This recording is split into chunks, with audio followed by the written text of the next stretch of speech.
Alors nous, pour le design de notre poster, on a décidé de prendre une thématique board game pour approcher la sécurité d'une façon plus ludique, comme on n'est pas forcément habitué de le voir. On s'est intéressé, pour notre poster, on s'est intéressé au secteur des finances et des assurances. La première thématique qu'on a décidé d'aborder, c'était la menace interne. Quand on questionne les entreprises sur leur opinion par rapport à qui sont les auteurs des vols d'informations personnelles et financières, 83% des entreprises pensent que ça vient de l'externe, donc auteurs malveillants, Scrutiny par exemple.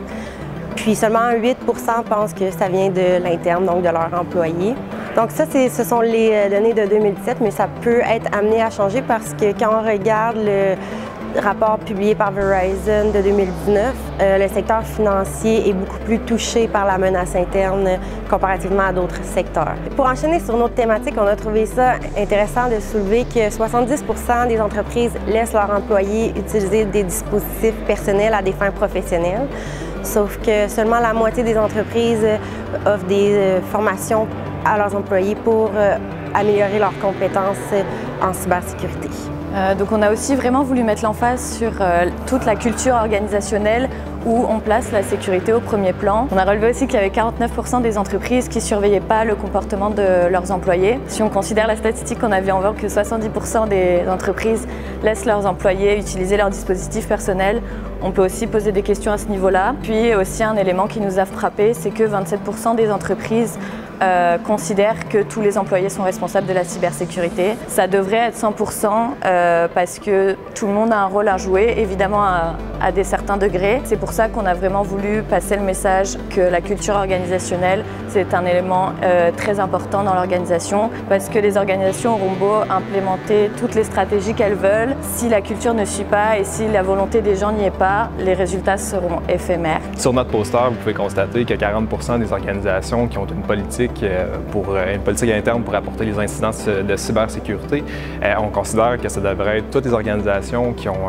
une politique pour apporter des incidents parce qu'un incident de cybersécurité peut avoir des impacts vraiment dommageables, voire dévastateurs pour une organisation. Donc, il devrait y avoir une politique écrite qui est communiquée à l'ensemble des employés pour s'assurer que c'est quelque chose de clair sur quoi faire en cas d'incident de cybersécurité. Aussi, une politique pour apporter les incidents de cybersécurité, ça pourrait favoriser un meilleur signalement aux organisations policières qui pourraient par la suite poursuivre leurs enquêtes en matière de cybercriminalité et éventuellement aussi attribuer davantage de ressources à ce type de criminalité-là. Donc, ça peut être très pertinent pour les organisations. Donc aussi, sur notre poster, on a décidé d'aborder la thématique de l'analyse de risque. Vous pouvez voir qu'il y a 45% des organisations qui font une analyse de risque sur une base irrégulière. Par contre, une base régulière, ça peut être une fois tous les ans, une fois tous les 3 ans.